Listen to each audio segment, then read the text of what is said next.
Hello friends, welcome to this session.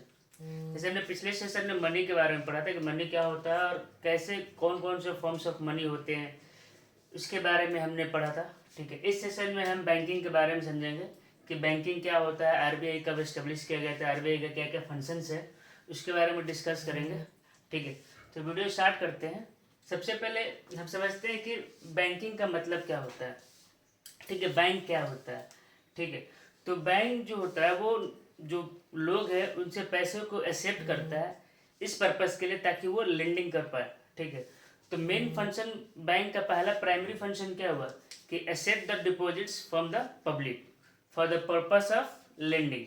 तो जो deposits को जो एक्सेप्ट करता है उसको हम बोलते हैं प्राइमरी, और जो लेंड करता है वो सेकेंडरी प्रोसेस होता है। ठीक है, तो वही जो प्राइमरी डिपॉजिट्स है इसको हम लोग डिमांड डिपॉजिट्स के रूप में समझते हैं, टोटल डिपॉजिट्स के रूप में जानते हैं।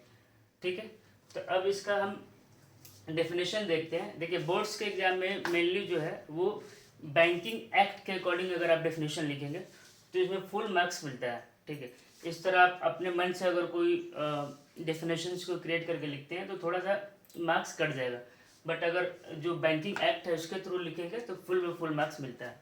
ठीक है, तो समझते हैं कि बैंकिंग एक्ट 1949 के अकॉर्डिंग जो बैंक है वो क्या करता है, एक्सेप्ट करता है किसका, डिपॉजिट्स को for the purpose of lending और investing of deposits of money from the public. मतलब पब्लिक से पैसा को एक्सेप्ट करता है इस पर्पस के लिए ताकि वो लेंड कर पाए, दूसरे को दे पाए जिसको रिक्वायरमेंट है। ठीक है, और इन्वेस्टमेंट कर पाए उस डिपॉजिट्स का। ठीक है, विच इज रिपेएबल ऑन डिमांड, मतलब जो पेमेंट होगा, जो डिपॉजिट्स जो किया हुआ है कस्टमर जो भी है पब्लिक, वो रिपेएबल होता है कब, डिमांड पे रिपेएबल होता है, या फिर विड्रॉल होगा बाई चेक्स के थ्रू, ड्राफ्ट के थ्रू, ऑर्डर के थ्रू।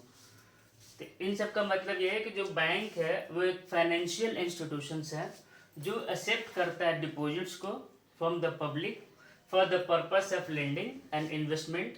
ठीक है, विच इज रिपेएबल ऑन डिमांड। जब पब्लिक डिमांड करेगा तभी वो पैसा को बैंक जो है वो पे करेगा। ठीक है, जिसको हम चेक के थ्रू, ड्राफ्ट के थ्रू और ऑर्डर के थ्रू विड्रॉल कर सकते हैं। विड्रॉल का मतलब होता है पैसे को निकाल सकते हैं।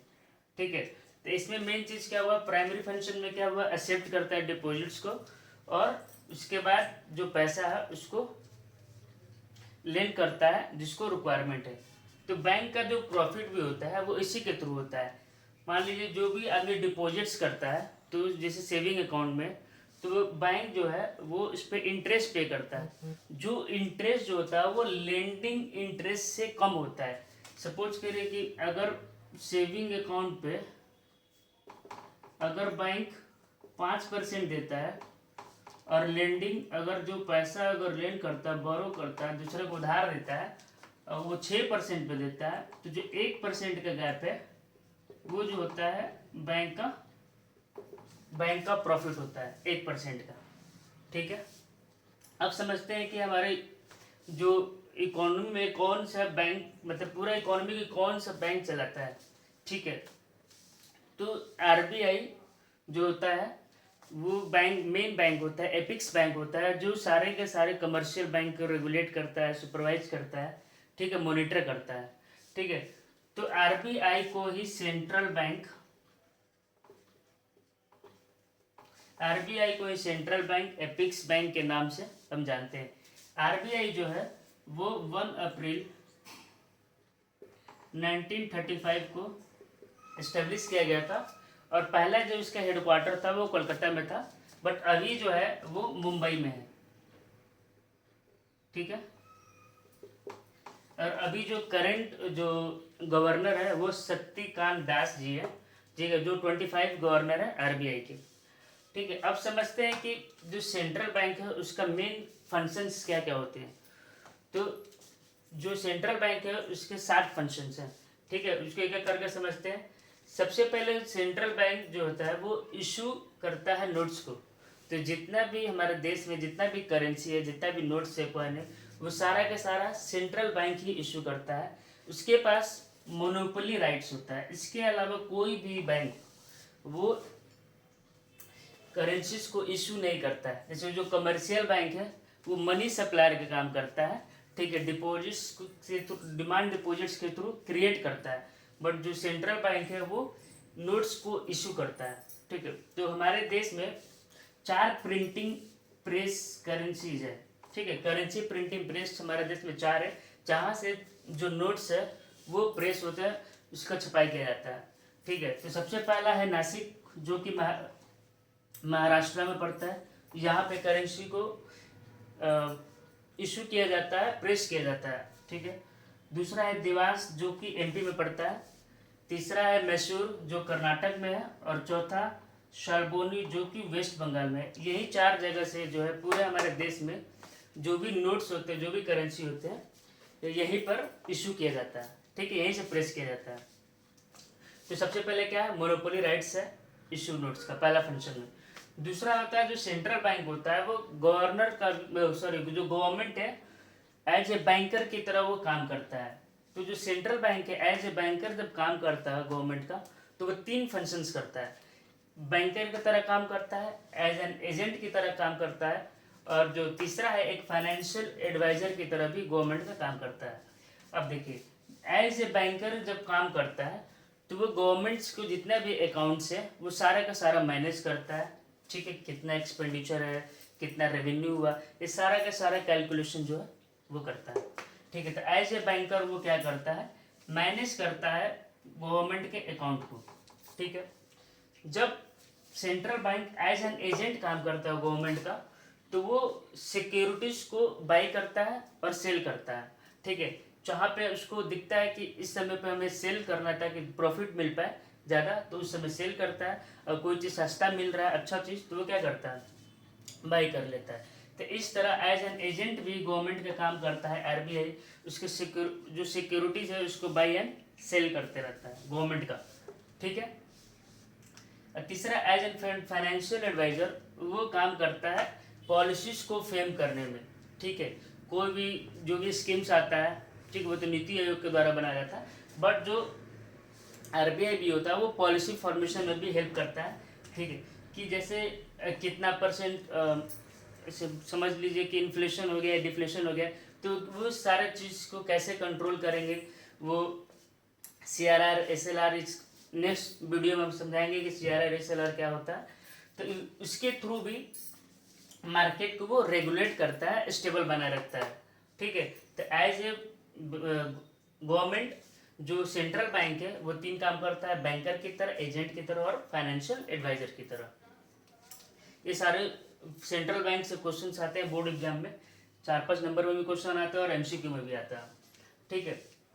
अब जो सेंट्रल बैंक होता है वो बैंकर्स बैंक होता है। बैंकर्स बैंक मतलब सबसे एपिक्स बैंक, जितना भी कमर्शियल बैंक है उससे सबसे ऊपर बैंक रहता है, ठीक है। वो जितना भी कमर्शियल बैंक है सबको सुपरवाइज करता है, रेगुलेट करता है, उसको मॉनिटर करता है, क्रेडिट जो रेशनिंग होता है उसको कंट्रोल करता है, ठीक है। तो एज ए बैंकर्स बैंक, ठीक है, आरबीआई जो है वो सेंट्रल बैंक जो है वो एक्सेप्ट करता है डिपॉजिट्स को फ्रॉम कमर्शियल बैंक। जैसे कमर्शियल बैंक क्या करता है कि हमारे से डिपॉजिट्स लेता है, फिर क्या करता है, लेंड कर देता है, पैसा बोरो कर देता है जिसको ज़रूरत है। इसी तरह आरबीआई सेम फंक्शन काम करता है, वो कमर्शियल बैंक से पैसा लेता है और उसको जो है लोन्स देता है, ठीक है। तो इसमें बहुत सारा रेट्स होते हैं, हम अगले वीडियो में समझाएंगे कि CRR कैसे होता है, SLR क्या होता है, ओपन मार्केट ऑपरेशन क्या होता है, रिवर्स रेपो रेट क्या होता है, बैंक रेट क्या होता है, ये सारा का सारा नेक्स्ट वीडियो में समझाएंगे, ठीक है। अब एज ए बैंकर्स बैंक जो सेंट्रल बैंक होता है वो क्लियरिंग हाउस फैसिलिटीज भी प्रोवाइड करता है, जिसको RPCs बोलते हैं, ठीक है। ये क्या करता है, जो भी चेक्स होता है उनको क्लियर करता है, ठीक है। जो भी मनी को ट्रांसफ़र करना है, जो क्लियरिंग होता है, चेक्स का जो क्लियरिंग होता है, एक अकाउंट से दूसरे अकाउंट में जो पैसा को ट्रांसफ़र किया जाता है अदर्स बैंक के, तो वो भी फंक्शन जो है वो सेंट्रल बैंक के द्वारा ही किया जाता है, ठीक है। और एज ए बैंकर्स बैंक जो आरबीआई है वो CRR को, कैश रिजर्व रेशियो, SLR को, स्टैट्यूटरी लिक्विडिटी रेशियो को भी कंट्रोल करता है, ठीक है। ये मेनली इन्फ्लेशन और डिफ्लेशन को कंट्रोल करने के लिए ये जो मेजर्स है, क्वालिटेटिव मेजर्स है, उसको हम यूज करते हैं। ठीक है, इसको हम नेक्स्ट वीडियो में हम समझाएंगे।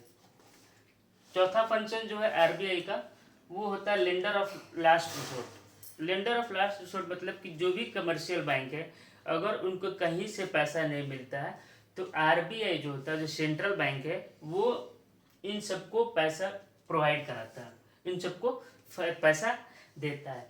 ठीक है, तो जो आरबीआई है वो फाइनेंशियल एकोमोडेशन को प्रोवाइड करता है कमर्शियल बैंक का, एज ए सेंट्रल बैंक जो lender of the last resort का काम करता है। ठीक है, कमर्शियल बैंक को पैसा प्रोवाइड करता है इन केस ऑफ इमरजेंसीज। कहीं से अगर कोई डिपॉजिट्स नहीं होगा, बैंक का तो अपना पैसा नहीं होता, वो पब्लिक का सारा पैसा होता है। ठीक है, तो जो सेंट्रल बैंक है उन लोगों को, कमर्शियल बैंक है उनको पैसा भी प्रोवाइड करता है। और इन केस ऑफ इमरजेंसीज के समय जब बैंक के पास, कमर्शियल बैंक के पास अगर कुछ पैसा नहीं है, कोई डिपॉजिट नहीं है, तो वो फंडिंग प्रोवाइड करता है बैंकिंग सिस्टम को, ताकि जो है वो स्टेबिलिटी इकोनॉमी में बने रहे इसके लिए। ठीक है, और वो मनी मार्केट को भी रेगुलेट करता है, स्टेबल करता है। ठीक है, दो तरीके का मार्केट होता है, मनी मार्केट होता है, एक फाइनेंशियल मार्केट होता है।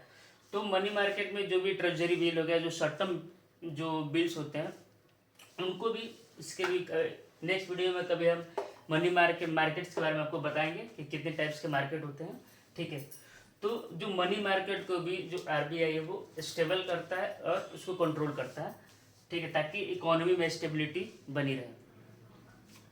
अब पांचवा जो है वो RBI as a foreign custodian of foreign exchange काम करता है। जो भी फॉरेन एक्सचेंज होता है, फॉरेन एक्सचेंज मतलब कि बाहर का जो भी करेंसीज है, लाइक डॉलर हो गया, पाउंड हो गया, जो भी करेंसीज होता है, येन हो गया, इस सारे के सारे को कस्टोडियन की तरह काम करता है। सबको क्या बोले उसको, सबको इकट्ठा करके रखता है, सारे पैसा को यही मैनेज करता है।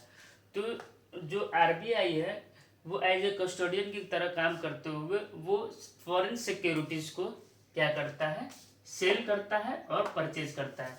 मतलब ये जो है हमारे इंडियन करेंसीज से दूसरे करेंसीज का कंपैरिजन किया जाता है कि हमारा करेंसी दूसरे करेंसी से कितना डिवैल्यूएट है या रिवैल्यूएट है, उससे बड़ा है या छोटा है, उसके बेसिस पे हम लोग फॉरेन सिक्योरिटीज को खरीदते हैं और सेल करते हैं, खरीदते और सेल करते हैं। ठीक है, सेंट्रल बैंक का जो सिक्स फंक्शन है वो एज क्लियरिंग हाउस फैसिलिटीज भी प्रोवाइड करता है, जो मैंने पहले ही बताया था जब बैंकर्स बैंक में काम करता है। तो क्लियरिंग फैसिलिटीज, हाउस फैसिलिटीज भी प्रोवाइड करता है, चेक्स को क्लियर करने में हेल्प करता है। ठीक है, वो भी क्लियरिंग हाउस का भी काम सेंट्रल बैंक के द्वारा ही किया जाता है। ठीक है, और जो लास्ट फंक्शन है, जो सबसे इम्पोर्टेंट फंक्शन है, कि जो सेंट्रल बैंक होता है वो क्रेडिट्स को कंट्रोल करता है कि पैसा का कब रिक्वायरमेंट है, अगर इकोनॉमी में ज़्यादा पैसा है तो उसको कैसे कंट्रोल किया जाए। ठीक है, अगर ज़्यादा पैसा रहेगा तो इन्फ्लेशन आ जाएगा ना, सब लोग का परचेजिंग पावर जो है वो इंक्रीज हो जाएगा। ठीक है, लेकिन सप्लाई जो है वो कम रहेगा, तो फिर सप्लाई कम रहेगा और डिमांड ज़्यादा रहेगा, तो उससे भी प्रॉब्लम होगा। तो आरबीआई जो है क्रेडिट कंट्रोल की को भी काम करता है, मनी सप्लाई ऑफ मनी को इंक्रीज करके और डिक्रीज करके। इंक्रीज कब करेगा, जब इकोनॉमी में डिफ्लेशन होगा, मतलब लोगों को पास पैसा नहीं रहेगा, तो वो क्या करेगा, ज़्यादा से ज़्यादा लोगों को क्रेडिट देगा। उसके लिए जो भी मेजर्स है, क्वांटिटेटिव और क्वालिटेटिव, दो टाइप के मेजर्स होते हैं, वो नेक्स्ट वीडियो में बताएंगे आपको। उसके थ्रू वो मनी सप्लाई को कंट्रोल करेगा। होप कि आपको ये वीडियो पसंद आया, ज़्यादा से ज़्यादा लोगों को शेयर करिए। ठीक है, और इस वीडियो में बस इतना ही। Thank you so much.